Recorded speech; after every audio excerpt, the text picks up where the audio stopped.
Welcome to Expressions of Leadership. I'm your host, Michele Kawamoto Perry.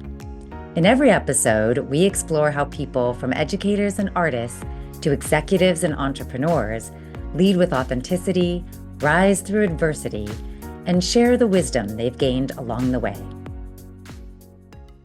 Today's guest is Kristina Denton, an author, actress, wellness entrepreneur, and someone whose career has taken some truly unexpected turns.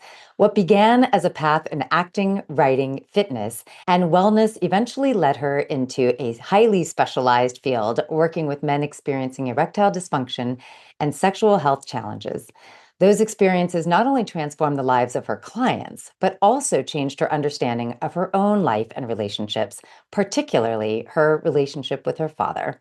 The lessons she learned became the foundation for her newly published memoir, available June 30th, titled You Don't Know How I Healed My Daddy Issues Fixing Broken a candid, humorous, and deeply personal exploration of healing, compassion, forgiveness, and the surprising ways our professional journeys can lead to profound personal transformation. Welcome to Expressions of Leadership, Kristina. It's so great to have you join us. Thank you, Michelle. I'm so happy to be here and talk to you. This is going to be great. Well, Kristina, you grew up in a small town in Northern California and eventually moved to Los Angeles to pursue acting. Mhm. What first inspired that dream? Gosh, it's such a good question. I wish I understood. Apparently, according to my mother, at 2 years old, I told her I wanted to be an actor. And I thought to myself, what would I have possibly known about what that world is? So I must have loved make-believe and storytelling or something, but apparently that's what I told her, and she never forgot it. She kind of marked it in her memory. I was the first child, so it was easy for her to remember all the things, right? Yeah, so ever since then, I was performing my whole childhood as a dancer. We didn't really have an acting community in my very small town, but there was a dance program. So I did that and I played sports and I was always kind of performing. So it just it felt like something that was natural for me. But I also remember very specifically as a child watching, sitting kind of on my knees and India, whatever I was sitting cross-legged, what I was doing, watching movies, watching TV, and getting this feeling of feeling seen and feeling less alone. Like these characters understood what I was going through. And I have this vivid image of going, I want to be a part of that. Like I want to help people feel like they're less alone, right? Like they're seen and they're understood. And so it just it was always in my spirit. And I wanted to do it since I was young. And while you were pursuing this career in entertainment in Los Angeles, you were also pursuing this wellness career. Yeah. And interestingly enough, you had studied Mhm. exercise science and physiology and nutrition before. It did. What drew you to understanding the human body? Yeah, so unfortunately, it started with I had hip dysplasia growing up, and that's actually what killed my dance career. So when I went to college and I was a little older, my bones were set. I was studying dance. I was so excited. I got into Long Beach State. They were a very prestigious dance school, and a few weeks into the first semester, I was having a lot of pain in my hips. I couldn't do the external rotation. I went to a orthopedic surgeon, and he's like, "You weren't born to be a dancer. You better." So I started going to physical therapy. That was devastating, of course. But I went to physical therapy. I didn't even know what physical therapy was. And as a client or a patient there, I started kind of going, wait a minute. And then I was in a terrible accident a couple of months after that, which put me even further into physical therapy. So now I'm going for all these different things. And they look at me, they're like, do you want to work here? Like you kind of understand the body and you get a general sense of it. And I was so fascinated with how our bodies work, the kind of biomechanics, the chemistry. And so I changed my major. I said, listen, I already know I'm going to do acting. But my mom and my dad were like, look, go do anything else as your degree, as this like backup plan. They were the boomer era, right? It was like, be safe and then go do whatever you want. So I said, well, I might as well study something I can use the rest of my life. And that's kind of the path that got me into studying exercise science and nutrition. And then you've described yourself as someone who has lived different professional lives. What have those transitions taught you about reinvention? It's so funny, right? It's like to survive in LA as an artist, there's this, you have to have a survival job or this, right, this other life. And so at first, I didn't want to be involved in anything professionally outside of acting that was too serious or too committed, right? I was like, oh, maybe I'll be a server, a waiter. I had never done that in college. But it felt like, oh, well, if I'm going to be an actor, I have to. So I started with that. And that pretty soon fell out of my life quickly because it just wasn't for me. I actually got injured on the job. I think my body was like, "Oh, we'll take care of this for you." And so I opened up a personal training business for quite a while. That was really fun, but I got too busy with film and driving all over LA with clients and it's like it just one reason or another, like whatever the day job was, would go away because of either a project or, I was moving to a new area, something would happen. And so I constantly felt myself starting over. All the while, it was always about the acting, the storytelling, as this overriding career I was doing. But to make money, I kept finding myself having to start something new. Okay, now I'm going to be an assistant to a family. Now I'm going to be, I did so many things. I started a nutrition kind of consulting business to kind of support the personal training. Like, so I was just always sort of changing my lens by which I was making money, right, to survive. But it was stuff usually that I was pretty passionate about. And then remember so the recession happened almost right after I moved to LA. Like it was pretty quickly after that. And so I was taking any job. I was assisting multiple families, multiple people, running all over the city. This is before, we have Prime delivery and all these other things that are so convenient. So I was that, right? I was shopping for people, buying their groceries.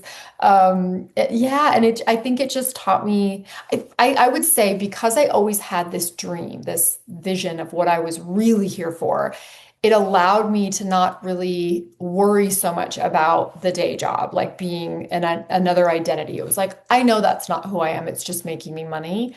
But there were times where they would cross over because it would be like, oh, now I have to work full time. And when you work full time as an artist, you start to feel like you're giving up on your dream, right? Like, oh no, I'm so involved with this company now and I'm making good money and that's helping me pay my bills. It's not who I am, right? And I see a lot of my artist friends get kind of trapped in that thing where they don't really know what their identity is, right?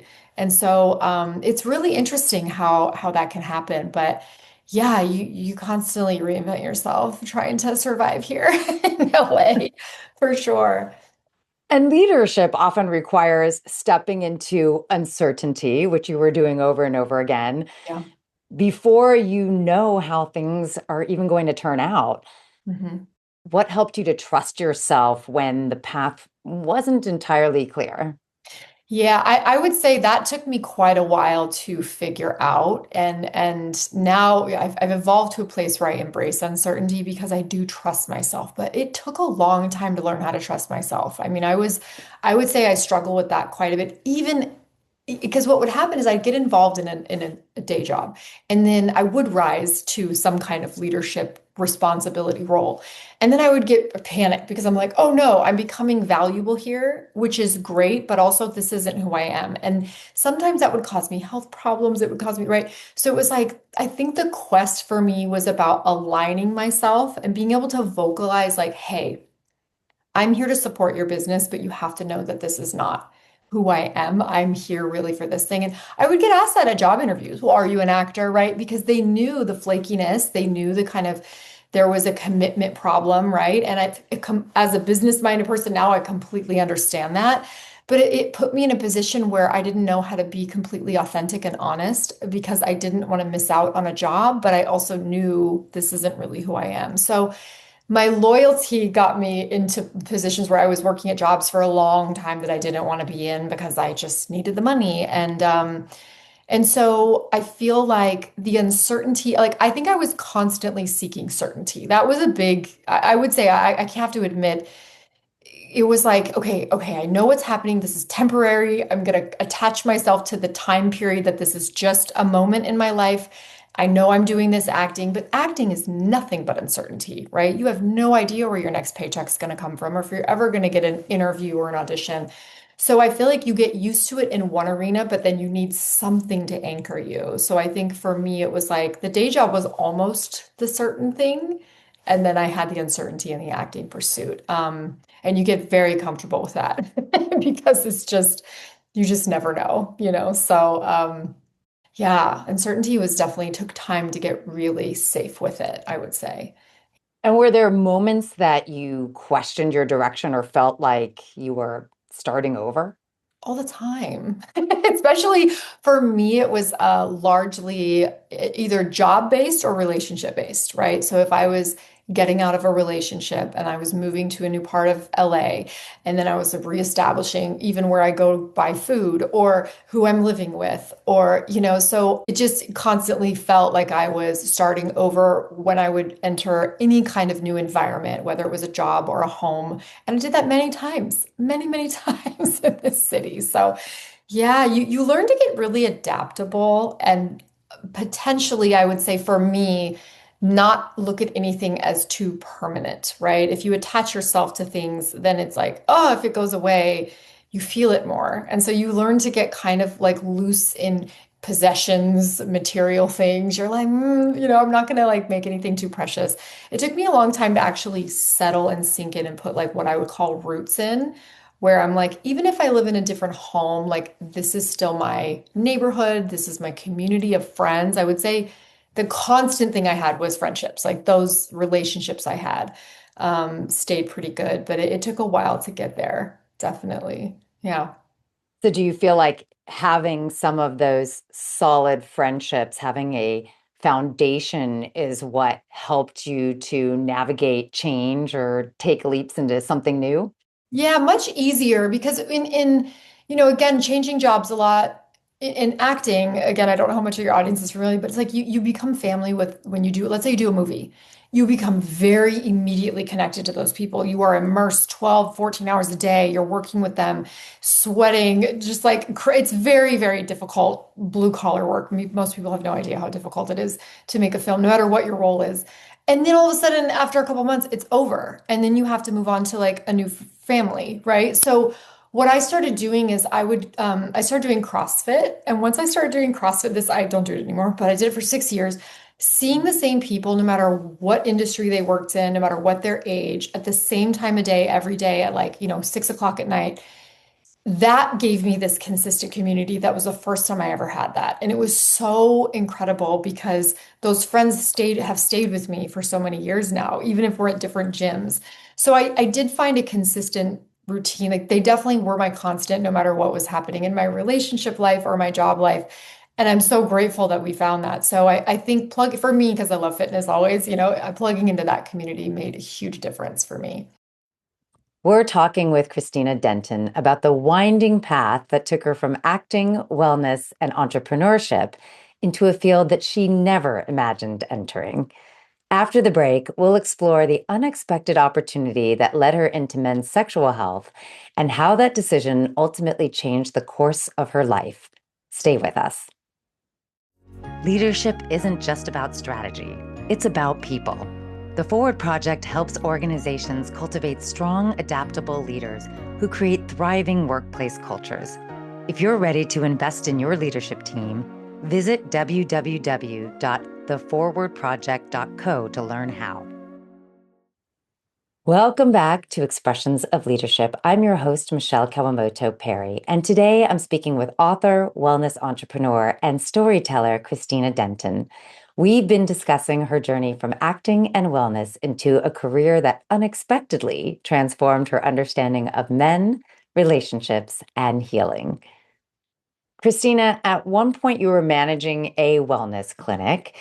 How did you go from managing that clinic to becoming involved in men's sexual health treatment? Such a good question because it was in the same business in the same building. So yeah, so I help because of my background in wellness, physical therapy, personal training, all the things like that. Friends of mine from CrossFit were opening up a wellness center. At the time, we were focusing on hormones, IV nutrition, weight loss, cryotherapy, right? And there happens to be one of these kind of anti-aging clinics in every strip mall in LA, right? So it's very competitive, very saturated. And so a few months in, the husband and wife duo, the husband, he was the marketing side of things, was like, we're never going to make it. We're never going to stay open if we don't do something very unique and different to set ourselves apart. And he happened to hear a Joe Rogan podcast that offered this non-invasive erectile dysfunction service. And it was with this machine. And they offered a certification. And he was like, this is what we're doing. This is how we're going to save our business. And I was like, excuse me? Right? I'm like folding towels for the cryotherapy machine going, I have no idea what you just said to me. Can you repeat that? And of course, in his words, he's like, we're gonna fix this, right? I'm like, what? So my comedy brain was very activated because I'm in my mid-30s at the time. I've never experienced this in my personal life. I only have heard about this as like, oh, guys get old and then it stops working. So for me, it wasn't something I understood other than kind of it was a silly kind of taboo topic and a joke, right? And so he's like, next thing I know, we're on a plane to Tucson, Arizona. Oh, and before that, I have to back up. I did say, he's like, well, you're our only employee, so you're going to get certified and you're going to do it.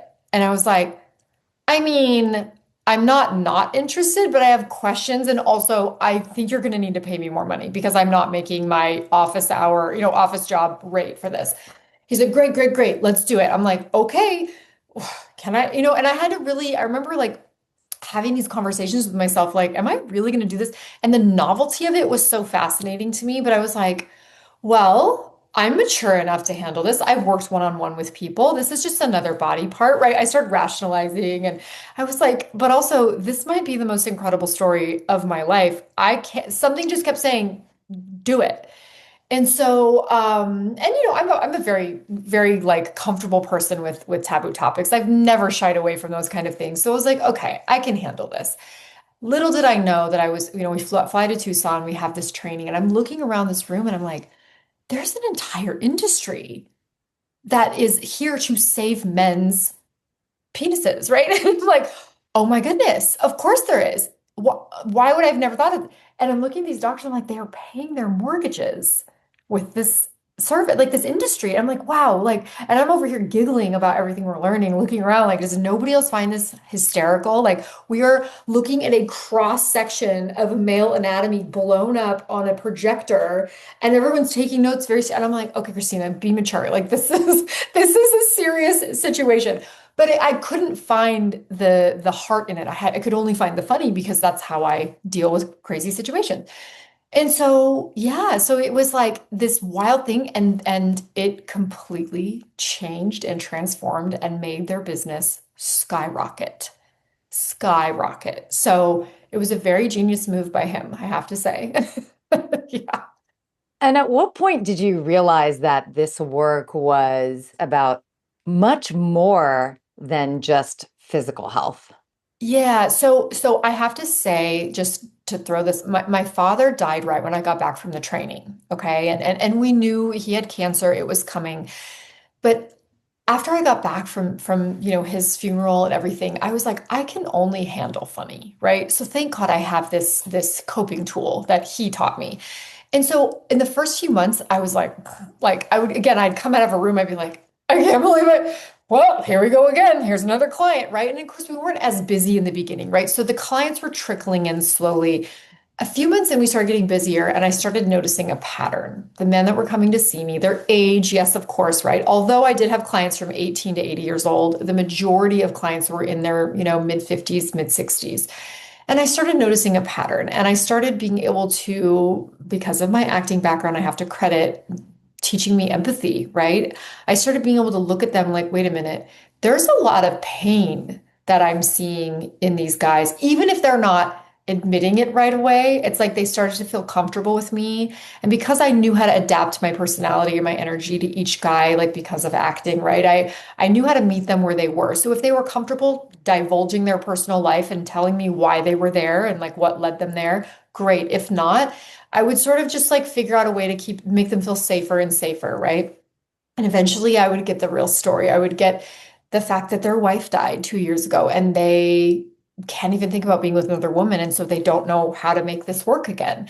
The fact that, their wife thinks that they're having an affair because it doesn't work and it's completely this physical issue. And now they don't trust it to work again. And so I started seeing all this and I'm like, whoa, whoa, whoa. Men are carrying so much shame and so much fear and sensitivity and vulnerability. And I felt like I had this front row seat and this insight to the male vulnerability that I didn't even know existed, let alone, you know what I mean, was ever exposed to, like certainly not with the complicated father that I had. So I would say it was only a few months in that things started shifting and I started being able to look at these guys in a very different way.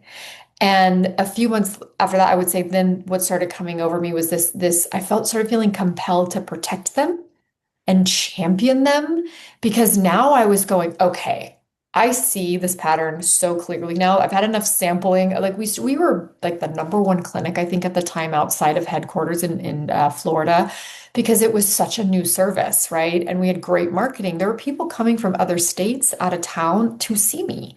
And it was so I just started collecting so many stories, so much data that were showing me a completely different side of men. And it changed everything I thought I knew about them. Well, trust became a huge part of your work, and trust is foundational when it comes to good leadership. Yeah.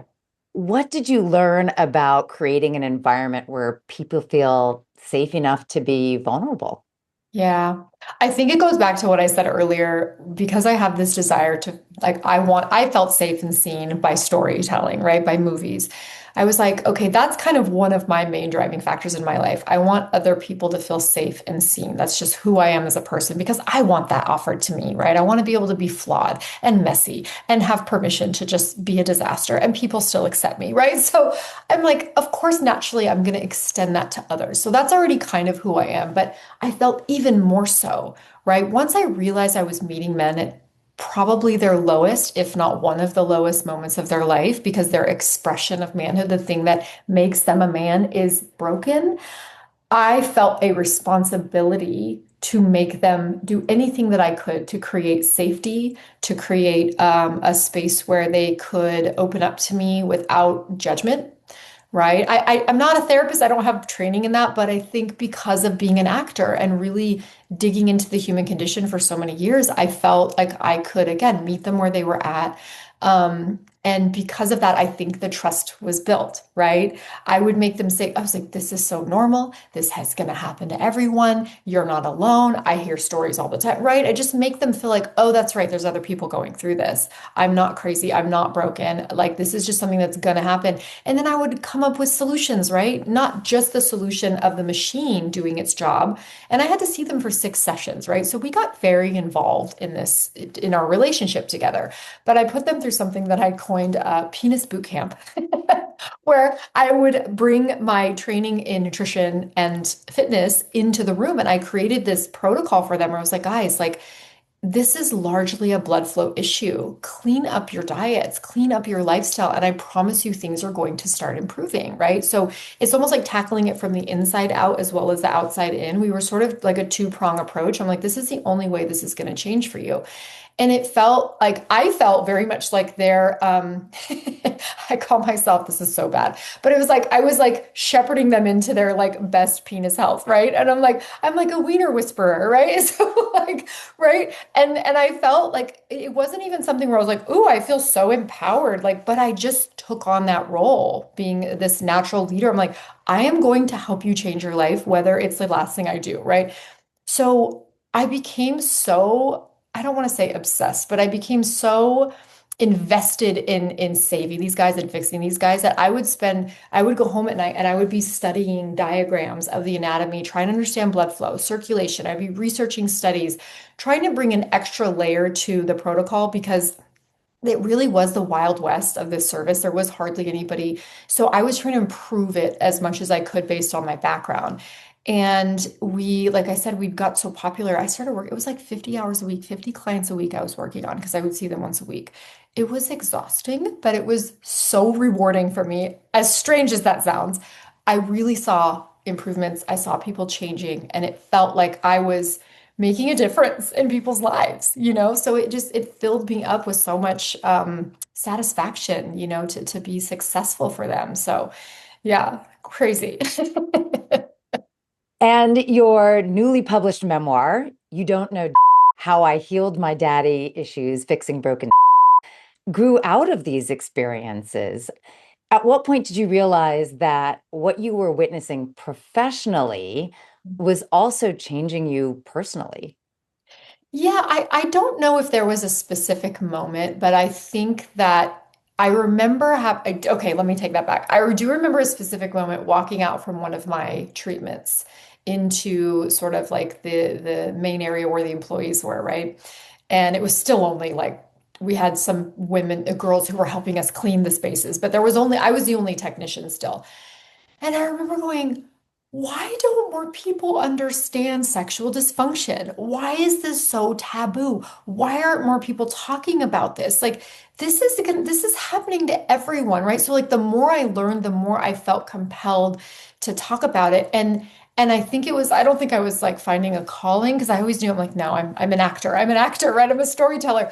But I will say that it was giving me insight into men that I needed. I was given an example of men as with my father that they were not safe. They weren't to be trusted. He was an alcoholic. He was verbally abusive. He was inconsistent. He was absent. So I was taught men were one way, right? And as I grew and I dated men like him. I dated men the opposite of him. So it was like I really only saw men as black and white. And these experiences in this very intimate setting with these men taught me how much of a spectrum of men there can be and that what they're capable of and how you know with the safety we were finding in those rooms let them be vulnerable with me, let me see how sensitive and beautiful they had the capacity to be. And so again that was like transforming. I would go out in the world with friends or my ex at the time and it was like now I'm looking at them from a very different lens. And so it started changing me pretty quickly after I started feeling like, oh my gosh, there's something here that we're not talking about. And I have never been able to look at men the same. And I think for better or worse, right? Like it's not always a good thing, but I think that it's helped me disarm my own, you know, as a woman, you know, with all the things that have gone on. And this was during the Me Too movement when I had this job. So I knew I'm like, okay, there's a collective conversation, a collective uprising that is valid and is necessary. And I'm a part of that community. I have my own stories, but there was something else I was being shown and I couldn't ignore it. And so yeah, I knew something was changing. I knew something was happening, and I just didn't know how to tell the story. We're speaking with Kristina Denton, whose work revealed that many of the challenges her clients faced extended far beyond physical health. After the break, we'll talk about what she learned about vulnerability and the hidden emotional struggles that men carry. Don't go anywhere. Are you looking to connect with an audience passionate about leadership, growth, and success? Become a sponsor of Expressions of Leadership and align your brand with inspiring conversations that make an impact.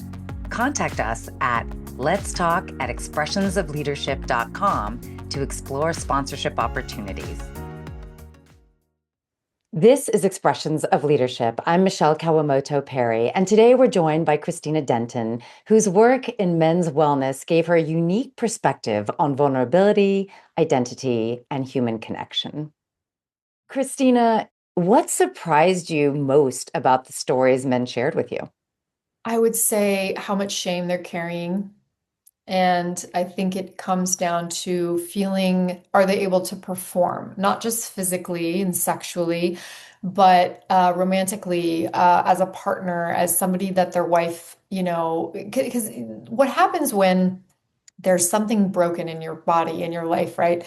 And you're not quite sure why. You start to build a story around it, right? And they were building stories just like women build stories, right? Oh, I'm gaining weight. Something must be wrong with me. It must be menopause. It must be this. It must be right. We start to create these stories. I guess our brains, right, are wired for story. And so the men were making the same kind of stories. And even if they didn't want to share it at first, when I started to kind of the safety started getting established, the trust was built, I would hear this like, oh, I must like she thinks I'm cheating on her. I don't know how to tell her what's really going on. I don't know how to like, and it's like this sadness of not having the tools to be able to express themselves emotionally because let's be real, like to this day men are not encouraged and not taught how to process their feelings. And so it's like I just started watching these little boys come out in them, right? The boys who were never really felt given permission to feel vulnerable. And it just broke my heart. And a lot of it seems like the connection between what was happening with them and their sexual health was also impacting their confidence and their self-worth and their sense of identity. Yeah. So I would look at this and I go, like I said, clients from 18 years old to 80 years old, lots of different reasons they came to see me. Most of them had generally the same issue or the same initial reason, but different class levels, right? Like I could just tell like, oh, this guy runs a bank. This guy, drives a truck. This guy, runs a huge Fortune 500 company. This guy's a famous celebrity, right? And so a lot of people in these positions of power or, are suffering from the same thing and feeling the same level of vulnerability and shame. And yet they have to walk out into their professional life, their family life and act like it's not happening to them. Right. And again, like I had never been aware that men could have that kind of secret shame or secret pain, like at that point in my life. Now I see it all the time, right? But because I'm trained to. But it's like it was such a surprise to me that they were coping with something and having to act like nothing was wrong in so many different parts of their life. They would not talk about this even with their own friends, right? It's like they talk to their doctor. They may not even talk to their wife about it unless she's very aware. But it's like it's something that is so deeply private and they're struggling to even understand it. And they're like, I could have been the only person that they even knew it was happening, right? So it was a lot to carry and just witness that they were carrying and that they couldn't express, and feel safe to. What do you think that leaders often misunderstand about shame and its impact on performance and behavior and relationships? Mm, I think that's a good question. I think that, for me, I would say understanding that everyone is hurting in some way, everyone's struggling in some way, right? Struggling to overcome something they're lacking, right? And I think we all cover that in a different way, right? Some people are avoidant, some people are anxious, some people, right? Everyone is kind of coping with their lack or their scarcity or the thing that they don't feel enough about in a different way. And having compassion and awareness of that, because I think any good leader knows their own shortcomings, right? Is aware of their own shortcomings and can speak about that openly. And if the more, I think you have a responsibility as a leader to disarm other people with your own admissions, right? I think if you can walk around and just say, oh, you know what? Like, I actually am dealing with something too, totally understand, right? Like, the more safe you feel in your brokenness, the more permission you're giving everyone you're leading to feel like they can be too. So there's just so much to that. And I think it all starts with being aware of your own shame and your own vulnerability, and then being able to sort of inspire others to feel safe with theirs. If organizations could do one thing better to support healthier conversations among men, what would it be? Well, bringing people like you in. You know what I mean? No, but I think that's true. I think it's creating an environment where the conversations can be had, right? And setting aside time in a month, in a week, where these conversations, the sharing, the vulnerability circles, whatever you want to call them, right? That where these things can be like it's so normal that the company all gets together and has this conversation that it doesn't become so charged with awkwardness, right? I think when companies only save those things for like every summer or every quarter, maybe a day workshop, that's not consistent enough to make it feel safe for you to really have these conversations, right? I think they're so focused on productivity and whatever, and they don't realize how much that part of the employee's experience at work could impact their productivity, right? So it's like if you're adding these things in this regular sort of mental health, emotional health conversations, and that they become so second nature, you're going to have your employees wanting to work so much harder and wanting to be more productive because they're going to feel like they're not hiding things, right? Like women who have to hide that they're pregnant for X amount of months because they don't want to get fired or be judged or be like not given work, right? There's just so many things that we hide from our bosses and our leaders because we're so worried that it's going to change how we're treated. And I'm thinking like, man, there was an environment where those things were just so second nature and safe, like wouldn't that just improve everyone's ability to perform? Also, in the jobs I've had, when I have been felt like I was supported in, oh, I need to take a leave of absence because my father died, or oh, I need to take a leave of absence because I'm moving, or, and I feel genuinely cared for, man, I don't want to leave, like I want to stay working at that company because it makes me feel like, oh, I'm allowed to be human. I'm not just a robot being plugged into a machine and producing for you, right? So, yeah. That empathy and care really goes a long way. And at the end of the day, we are human beings, not human doings. Mhm. And so we have to pay attention to the fact that we will always bring our personal lives to work, and we're always going to bring our work lives into our personal lives. You really can't separate those two. So, how can we integrate those things more fully in the workplace so that people do feel, as you said, safe, they feel comfortable, they feel confident, which ultimately is going to reflect in their performance? Yeah, anybody who doesn't have that involved, any leader today, I feel like that isn't thinking about those things. I'm like, what century are you living in? What are we doing? So it just there's too much proof. There's too much proof in how it changes culture. And so I think it's extremely valuable. Looking back, how did this unexpected chapter of your career change the way that you understand human connection? Yeah, I think that there was something, this is going to sound strange, but there was something so empowering for me as a woman to see men like admitting their vulnerability and shame. It almost equalized the playing field for me and made me less afraid of them. And so I think in general, I was able to look at humans, men and women and all in between as just much more alike than different. Now I know they say, oh, men and women have totally different brains, like we're different species or whatever, but there's something so human about being able to sit safely in our vulnerability and sit safely in our shame and own it. And it made me want to do that more because I was like, wait, like all of these men are dealing with this, like I'm dealing with, right?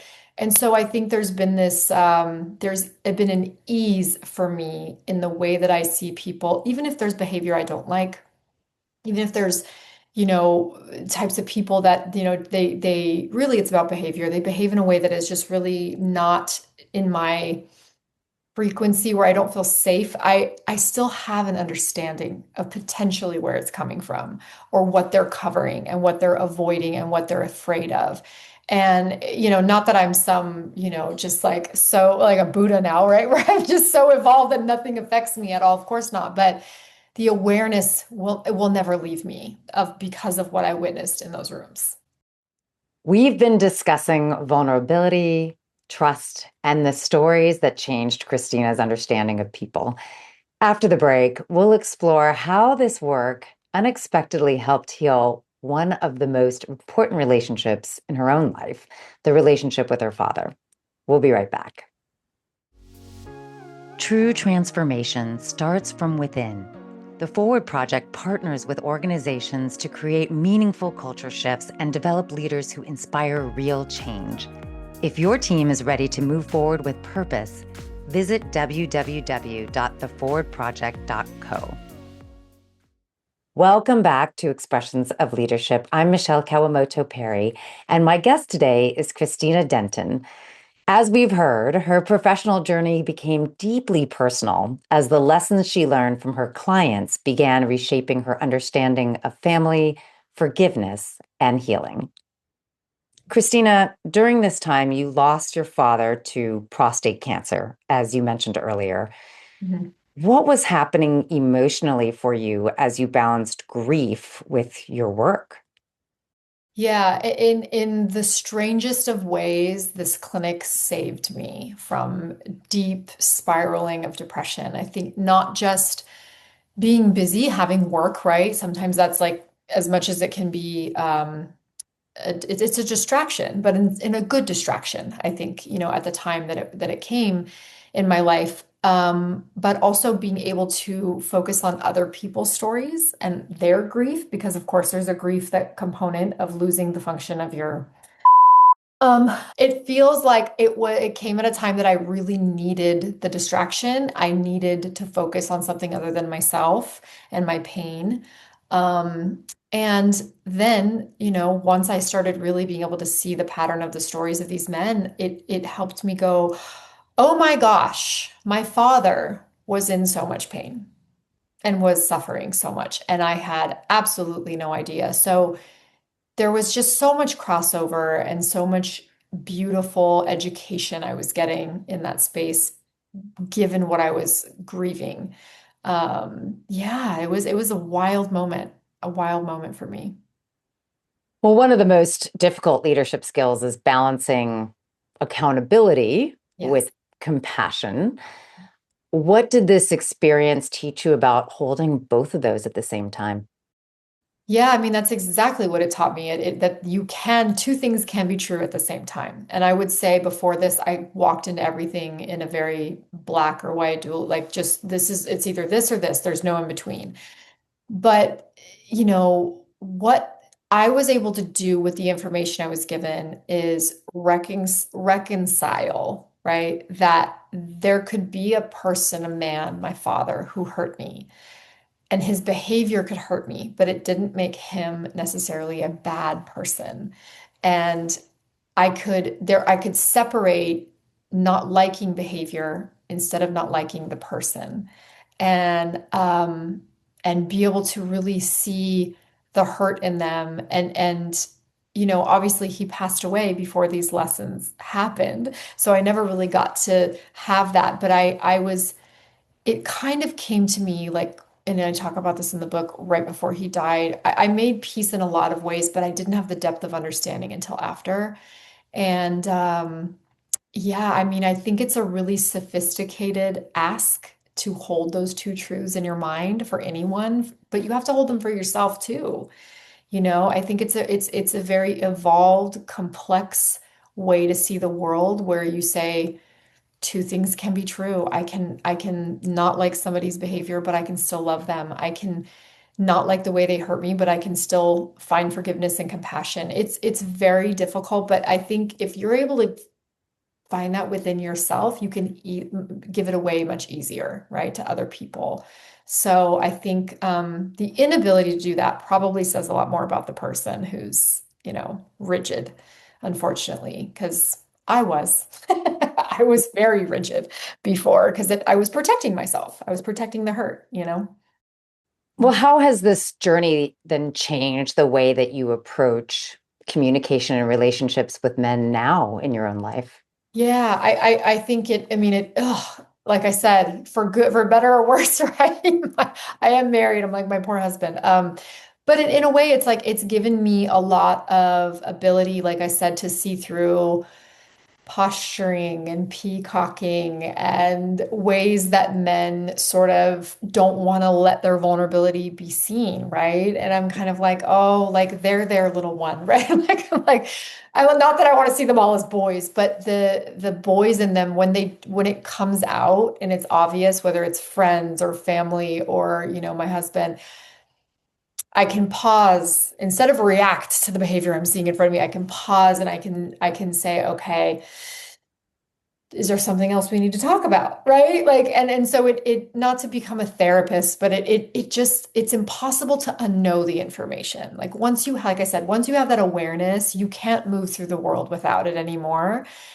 So yeah, I think it started with the foundation of being in the clinic, and then the more education I got, it's like, man, like we're all just doing our absolute best. That's how I like to move through the world.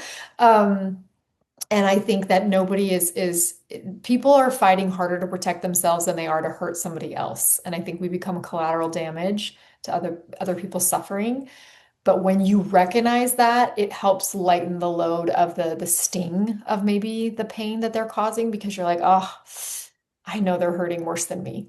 You know, hurt people, they say, right? It's like I'm like, So it's caused me to be a lot lighter in just receiving behavior or seeing bad behavior because there's always something else going on deeper, you know?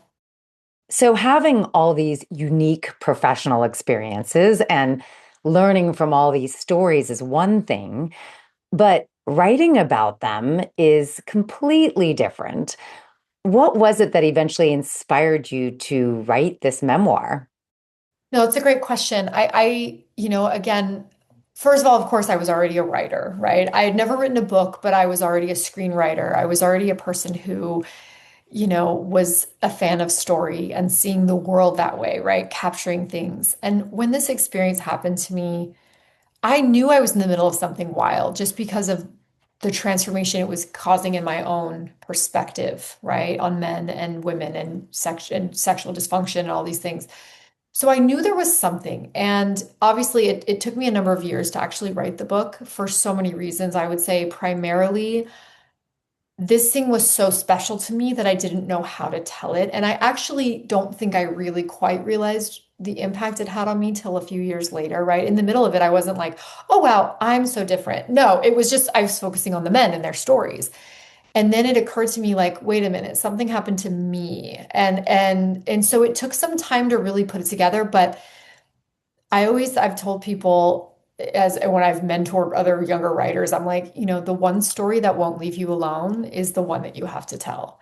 And this is the biggest story that I've had. It's the one thing that I have that no one else has ever experienced, right? There's like no way this can, the combination of these things has happened in the world to somebody I can't imagine, right? But it wouldn't leave me alone. And I felt like, and I would put so many other projects in front of it. I would do other movies. I would write for like right. I did so many other projects before I finally decided to do this one. And I think a combination of timing, courage, right? I needed the courage to be able to face it because when you write your own story, you have to relive all of it, right? Like if you're doing it right.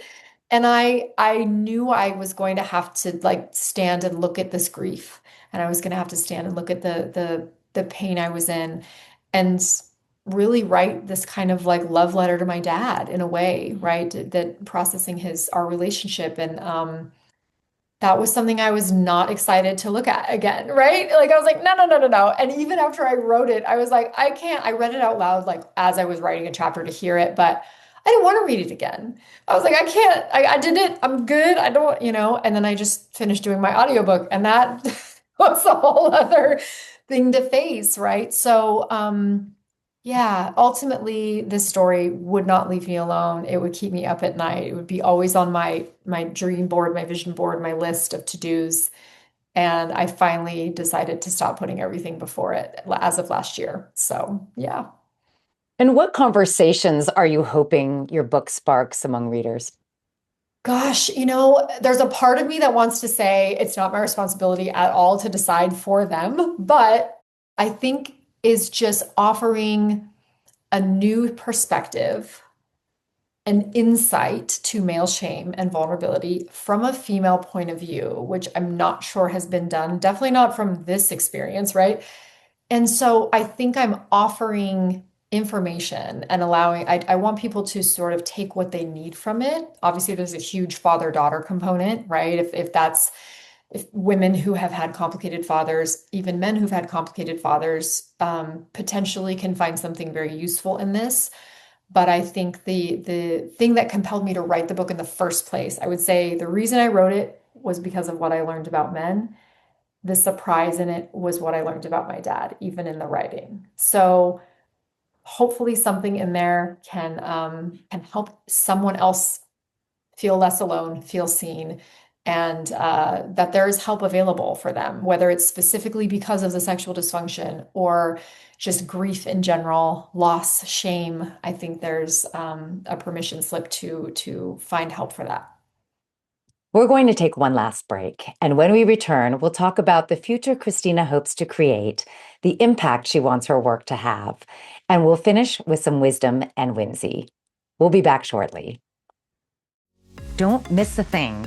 Follow Expressions of Leadership on your favorite podcast app and connect with us on Instagram and YouTube at Expressions of Leadership. This is Expressions of Leadership. I'm Michele Kawamoto Perry, and today I've been speaking with author and entrepreneur Kristina Denton about transformation, vulnerability, healing, and what leadership can teach us about understanding one another. Kristina, what is the vision that continues to drive you forward today? I am a deep seeker of truth, and I feel like I do feel this calling to continue to help disarm people's discomfort with their own truth and their, like I said, vulnerability, their shame. And so my stories, no matter if it's a silly sketch or a screenplay or my book, there's this quest to help people feel less alone and less alone in their suffering, less alone in their joy. So everything I do has that through line. And I feel like there's so much on the other side of grief, on the other side of facing your shame and your grief, there is just so much joy and beauty in the world. And I'm like, I've tasted it, I'm in it, and I just want to reach my hand out and bring people with me because it's too much fun not to, you know? So yeah. What legacy do you hope to leave behind? Oh, that is I've never been asked that before. What a beautiful question. I think it's all in the same realm, is just the safety to be seen in your fullest form. I think if that's something that I can help people do, I certainly needed help doing that. And if I can give people permission to feel safe in their vulnerability, to be seen flawed and imperfect, then I feel like I've done something. Well, how can our audience learn more about you and your book and your work? So my website, KristinaDenton.com, Kristina with a K. And then of course I'm on all the social handles are it's Kristina7Denton. So I have a little seven in there. Yeah, but pretty easy to Google these days with all the craziness about the book. But yes. Well, now it is time for our wisdom and whimsy segment of the show, where I get to ask the guest one advice question and one fun question. Starting with the advice question, many people are carrying unresolved hurt from a parent-child relationship. What advice would you offer someone who wants to move forward in their healing process, but just doesn't really know where to begin? Yeah, I love that question. I would say become an absolute expert in yourself. And I mean, that can mean therapy, that can mean self-help books, that can mean courses. I've done them all. I've done everything, from sound baths to breath work to, all the things in between. So I feel like becoming an expert in you, and I've used so many modalities for that, but the more awareness I have of my pain, my suffering, my flaws, and the more I become best friends with all of those things, the easier my life is. So I think you have to start there, and then you can look out to other relationships in your life that need work and potentially see them from a different lens once you've kind of forgiven yourself and been able to make best friends with your flaws. And now for the fun question. If your life had a completely unnecessary but hilarious feature, like a soundtrack that plays every time you enter a room or a narrator commenting on your decisions, what would you pick and what would it sound like? This is such a great question. It's so fun. I find there's something really hilarious to me, again, comedy being my wheelhouse, about having a narrator announcing or commenting on everything that I would be doing. for anyone to hear, and not just me. I think everyone would need to hear that. But I feel like it would have to be David Attenborough's voice. Like I want something very sophisticated, but what he's saying is absolutely like she walks in a room and she's like, she's still figuring it out, just so you know, like, or just like announcing just all the flaws and all the insanity of just the chaos that is my mind. Because I think that would be so entertaining I entertain myself when I'm observing myself. I'm like, wow, like someone needs to help me. So I think it would be a lot of fun to have that voice narrating my every move for people. That would just it'd be a great show, actually. It's like a rom-com, you know what I mean? Yeah, I would love that. Do you ever do that with other people that you're seeing, like you play narrator in your head about somebody else's actions? All the time. I'm writing. I always tell people, look, I'm a writer. If you're in my life, you are not safe. You are material. You are either going to become a character, like your behaviors, your mannerisms, they're going to be put into my work. I can't help it. You're in my life. So all the time. Yes. Yeah. Well, Christina, thank you for sharing your remarkable journey of transformation and healing and compassion. Your willingness to share both the professional and personal sides of that journey is such a powerful reminder that some of our greatest lessons often emerge from the places that we never expected to go. Yes. Thank you so much for having me, Michelle. It was a pleasure. If you enjoyed today's conversation, be sure to subscribe, follow, and share the podcast with your friends and colleagues. You can also connect with us on YouTube, LinkedIn, Instagram, and Facebook. I'm Michele Kawamoto Perry, and this is Expressions of Leadership. Until next time, continue finding opportunities to lead, learn, and make a positive difference wherever you are. If you haven't done so already, make sure to click on that follow button so you don't miss out on future episodes. Have a guest you'd like us to interview? Questions, ideas, or just want to say hello? You can reach us at letstalk@expressionsofleadership.com or connect with us on Instagram or YouTube. We'd love to hear from you. And as always, thanks to our amazing team behind the scenes for making this podcast possible, including our sound engineer, Graham Palmer, and my chief encourager and advisor, Jeremiah Higgins.